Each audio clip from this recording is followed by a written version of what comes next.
윤상현과 배현진이 큰 사고를 친 것 같습니다. 말도 안 되는 건으로 난리치자 인도 모디 총리의 공식 초청 원본을 도종환 전 장관이 공개했습니다. 해당 부분을 확대해서 보면 김정숙 여사의 조남이 들어가 있는 초청장 원본입니다. 참나 어이가 없습니다. 아마 배현진과 윤상현은 오늘부터 잠적을 할 것 같은데 관련해 중요한 영상 보시고 이어가 보겠습니다. 김정숙 특검법과의 연관성인데요. 자, 고소에 따라서 수사에 나서면 다시 특검과의 충돌이 발생을 하는 거 아니겠습니까? 문제는 이 충돌이 여권 안에서 발생한다는 것입니다. 이미 얘기가 나온 것처럼 여당이 수사기관의 수사를 믿지 못하면 도대체 누가 믿느냐라는 얘기가 따라 붙고 결국 김정숙 특검법은 힘을 잃게 된다라고 하는 거. 이거는 뭐 많이 나왔으니까 더 부연 설명할 이유도 없을 것 같고요. 두 번째, 김건희 여사와의 연관성도 발생을 합니다. 고소가 되면 쟁점은 6천여만 원의 기내식의 적정성, 이게 이제 그 핵심 쟁점이 되는 거 아니겠습니까? 나아가 기내식 내역에 대한 검증에 들어가게 되겠죠. 이 과정에서 양면의 문제가 함께 발생합니다. 첫째, 세세한 내역이 공개되면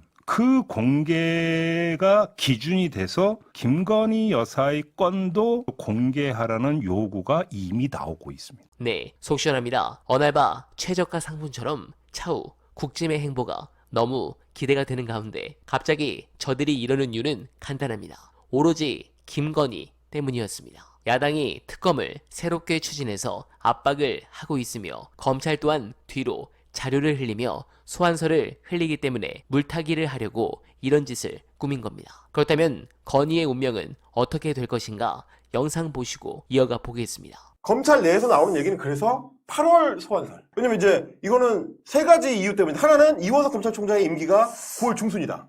그러면 그 전에 자기가 나가기 전에 뭔가 결론을 지어야 된다는 생각을 할 수밖에 없어요. 네. 후임자한테 못 넘깁니다. 그리고 자기의 명예로운 퇴직을 위해서도 뭔가 이걸 마무리 지어야 돼. 그래서 9월 전에 뭔가 하려고 할 것이다. 또 한 가지는 뭐냐면 도이치모터스 그 권오수를 비롯한 그 범죄자들의 두 번째 재판, 2심 재판이 여름에 결과가 나옵니다. 근데 7월에 나올 것 같지 않고 8월에 나올 거란 말이야. 8월에 결론이 나오고 나면 그거에 맞춰서 유죄 나올 거거든. 그러면 김건희를 거기에 맞춰 소환한다. 이게 두 번째 이유. 그 또 하나는 뭐냐면 서울중앙지검 내에서 서울중앙지검장 이지창수하고 그 밑에 1차장, 4차장 검사가 어떻게든 막으려고 하고 있는데 밑에 수사팀에서 계속 그 수사 정보를 흘려주면서 그러니까 내부적으로도 갈등이 많은데 실제로 수사팀을 하고 싶어 한단 말이야. 그러면 결국 어느 정도 중간선에서 합의를 하게 될 때 그게 8월쯤이 아니겠냐. 네, 소환을 하긴 하겠군요. 그런데 저는 출석을 하지 않을 것이라 확신합니다. 그렇다면 보통 강제 구인을 해야 할 텐데 못할 겁니다. 임기가 많이 남았기 때문이죠. 이때 김건희 특검 표결이 들어가고 윤석열 지지율이 10%대로 떨어진 상황이라면 이거 굉장히 기회가 아닐 수 없습니다. 그래서 지지율 회복을 위해 김정숙 여사 건을 지금 건드리는 겁니다. 그런데 문 전 대통령이 이렇게 페북글 올리는 거 참 마음이 쓰린 부분이긴 합니다. 그런데 팩트는 말씀드리고 싶습니다. 상식적으로 기내식 가격이 납득이 되지 않으면 문체부나 대한항공에 구체적인 내역을 알려달라고 하는 게 순서 아닙니까? 국회의원의 권한으로, 아니 기자라면 그런 자료는 충분히 요청할 수 있지 않습니까? 특히 기자들 중에는 동행을 했고 같이 기내식을 먹은 기자들도 있을 겁니다. 그런데 윤두창의 VIP 경로설 마냥 입국 다수로 일관합니다. 참 비겁한 자들입니다. 언론은 절대 안 변합니다.